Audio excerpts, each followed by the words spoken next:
తదుపరి రాశి కన్యారాశి. ఇక 2025 సంవత్సరం కన్యారాశి వారు చేయదగినటువంటి పరిహారాలు మనం చూసుకున్నట్లయితే, ఈ సంవత్సరం కన్యారాశి వారికి సప్తమంలో ఒక శనైశ్వరుని ప్రభావం. శని రాహువులు సప్తమంలో, జన్మలో కేతువు నుంచి ద్వాదశంలో కేతు వెళ్ళటం, షష్టమ స్థితిలోకి రాహు రావటం, మే 16వ తారీఖు నుంచి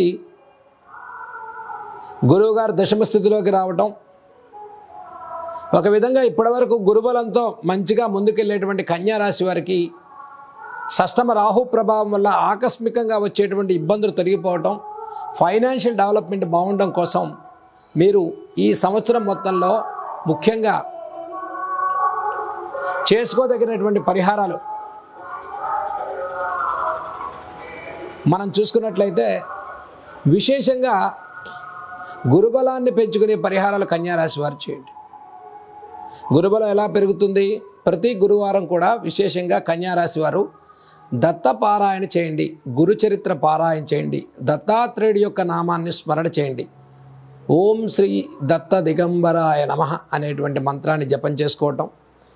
మరి సప్తమ శనిదోష పరిహారం కోసం సంబంధం లేని వ్యక్తులు, మధ్యవర్తులు, మిత్రులు, స్నేహితులు, స్త్రీల విషయాల్లో కన్యారాశి వారు జాగ్రత్తలు పాటించండి. ఎందుకు అంటే, మనం తప్పు చేయకపోయినప్పటికీ కూడా మధ్యవర్తుల యొక్క ప్రభావంతో మన మీద కూడా అపనిందలు, అపవాదులు, అపఖ్యాతులు పొందేటువంటి అవకాశాలు కన్యారాశి వారు పొందుతారు. 2025 సంవత్సరంలో కన్యారాశి వారు శనైశ్వరుడు, రాహు పరిహారం కోసం మీరు చండీ హోమాన్ని పారాయణ చేయించుకోండి, దుర్గా సప్తశతి.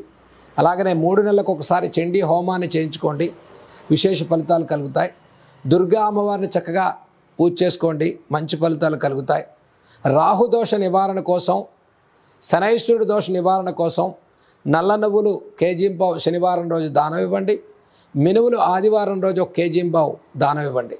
ఆదివారం మినువులు, శనివారం నల్ల నువ్వులు. ఇలా శని రాహువులకి పరిహారం చేసుకోవటం, కన్యారాశి వారి గురుబలాన్ని పెంచుకోవటం కోసం ప్రతి గురువారం కూడా శివాలయ దర్శనం, ఆవు నెయ్యి దీపాన్ని పెట్టి 16 ప్రదక్షిణాలని శివాలయంలో చేయటం, లేదా రావి చెట్టు కూడా ప్రదక్షిణ చేసుకున్నట్లయితే విశేషమైనటువంటి ప్రజ్ఞాపాఠకాల విద్యార్థులు పెరుగుతాయి, వృత్తి వ్యాపారాల అభివృద్ధి కలుగుతుంది, అనవసర సమస్యలు తొలగిపోయి కుటుంబ విషయాల్లో కూడా ఒక సానుకూల పరిస్థితులు ముందుకెళ్ళే సంవత్సరంగా 2025 కన్యారాశి వారికి మనం చెప్పుకోవచ్చు.